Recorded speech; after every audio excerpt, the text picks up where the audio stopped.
War II at home and abroad. In the mid-1930s, Americans who rose early in the morning and tuned in their radios just right could hear a voice from across the oceans coming through on the airwaves. And while the voice was speaking German, Americans may have detected the powerful charisma and compelling interest that would have been drawn to that voice. It was the voice of Adolf Hitler. Hitler came to power in Germany almost exactly the same time that FDR did in the United States. And he faced similar problems as well. In 1933, Germany was mired deep in an economic depression as bad or worse than that confronted the United States.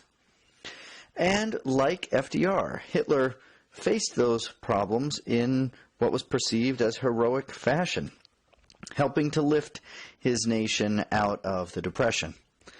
But of course, there were great differences as well. Hitler was obsessed with power and with death as well. It was said that when he entered the chamber of the Reichschancellery, which was the German equivalent of the White House, he said, "There's only one way I'll leave this building, as a corpse." As it turned out, he was right about that. Now, Adolf Hitler expressed many of the goals and aspirations that the world would witness in the late 30s and 1940s in his autobiography, which was called Mein Kampf, My Struggle, published in the early 1920s. Among the things that Hitler described in Mein Kampf was his deep, profound desire for vengeance for Germany's defeat at the end of World War I. As he wrote in Mein Kampf, "I turned to the wall of my room and cried, and I vowed that I would avenge Germany." He also wrote in Mein Kampf of his desire to spread German power across the continent, especially out to the east, an area that he described as Lebensraum, free land. As it turned out, that was Russia, which he would later attempt to conquer. And he wrote about his desire to see the purity of the German race preserved, another matter that we will discuss at some length later on.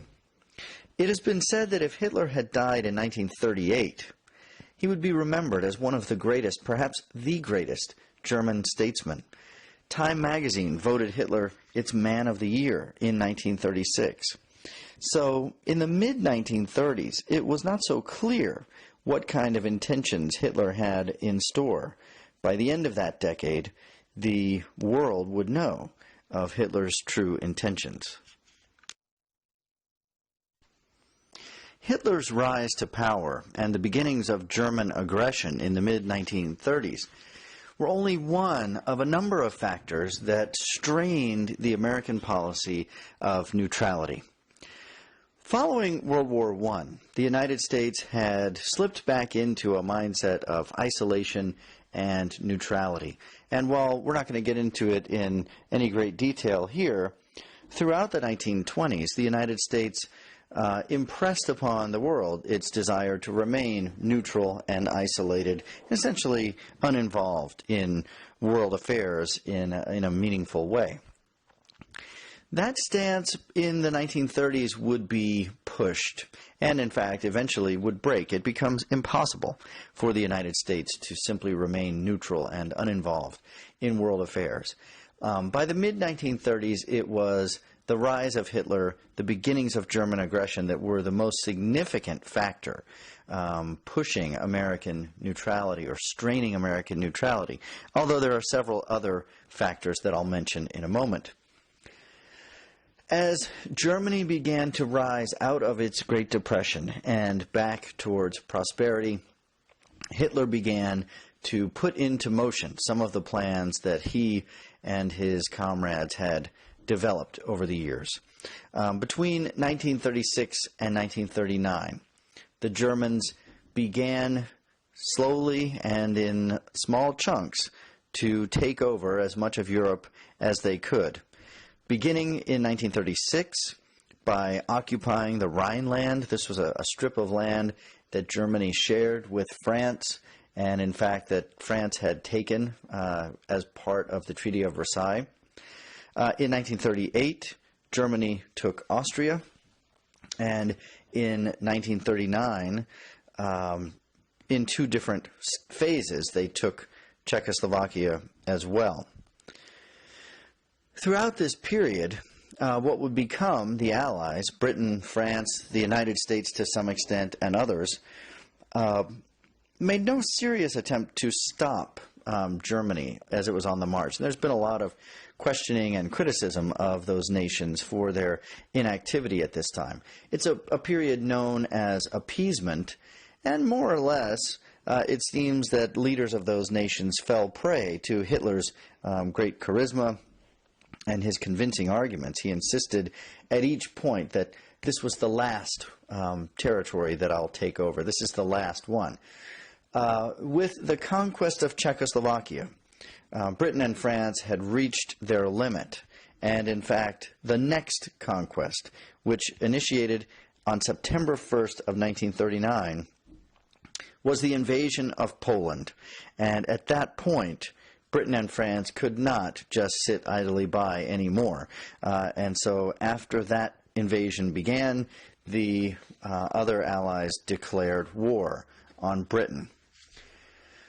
What followed was a period of relative inactivity from the end of 1939 through the spring of 1940, as both sides began the buildup and preparations for war. That war was launched in earnest in April of 1940, and it was known as the Blitzkrieg. The problem that France had at this point is that France had been preparing for World War I. They were digging trenches and laying out barbed wire and getting ready for the same sort of conflict that they had seen in World War I. But the Blitzkrieg, when it was launched by the Germans, was a completely new and different kind of war. Blitzkrieg, meaning lightning war, moved at a very rapid rate.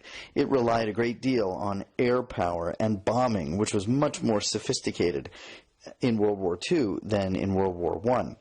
Fast-moving tanks, other sorts of automobiles, much more powerful artillery.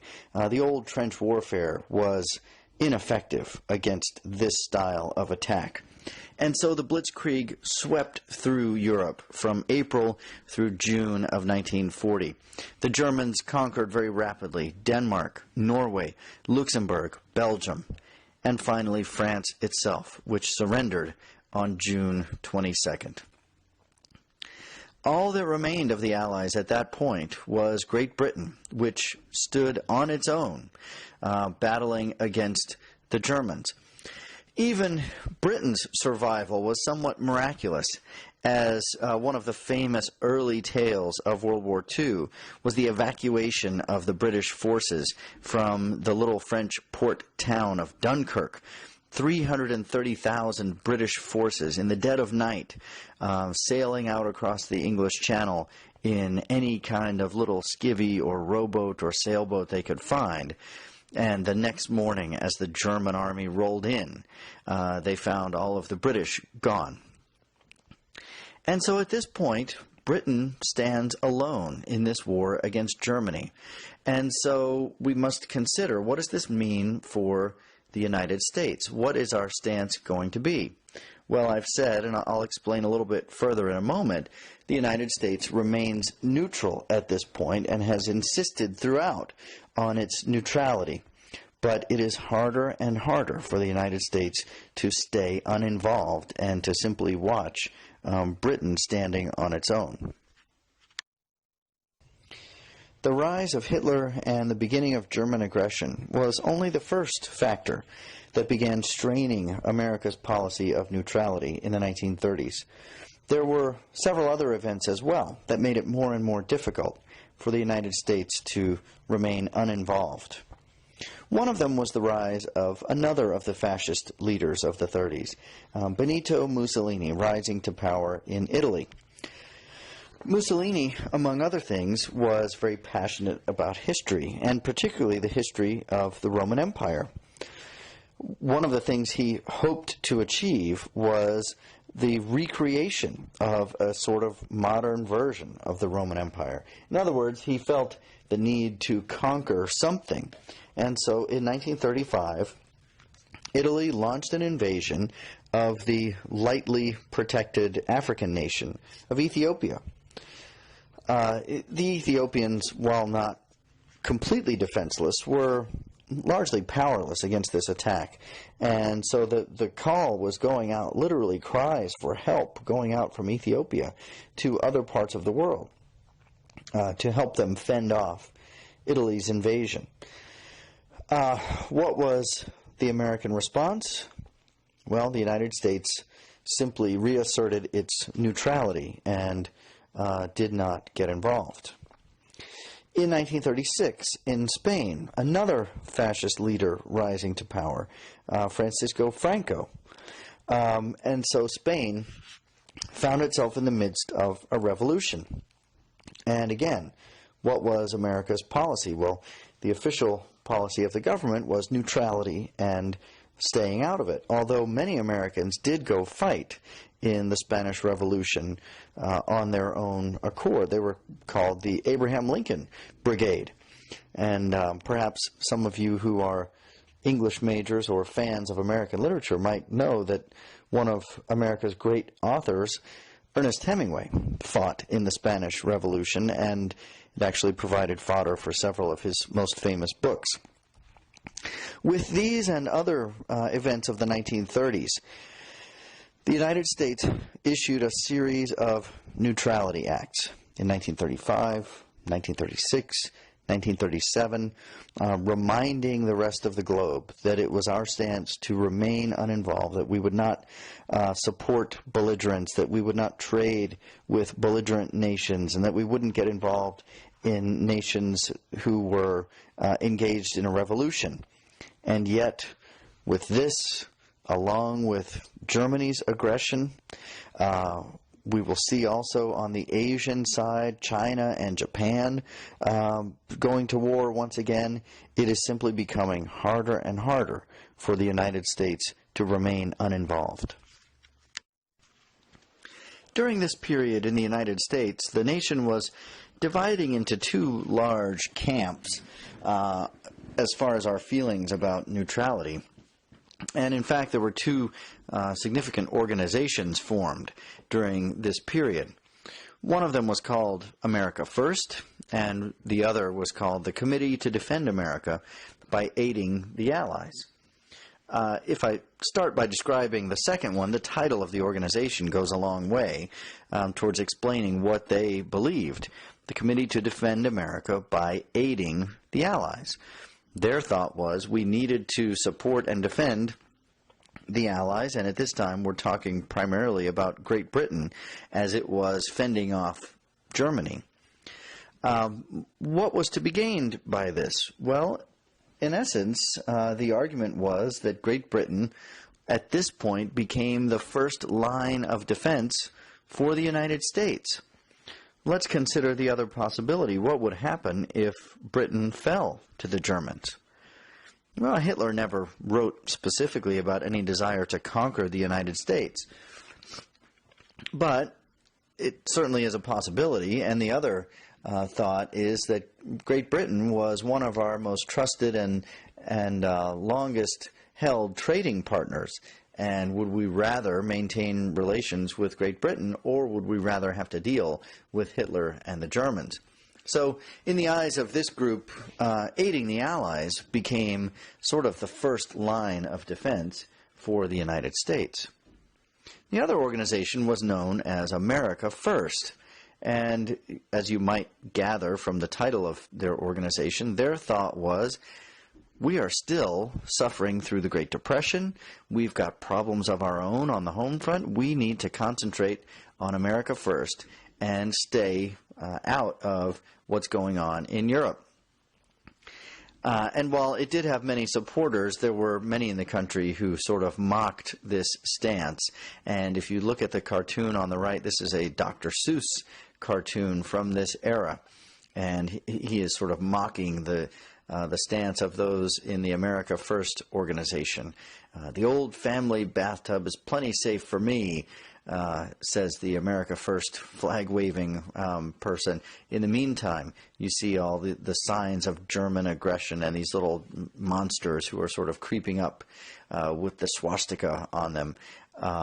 And so again, that's the thought. We need to defend, to aid the Allies, because that ultimately is a line of defense for ourselves.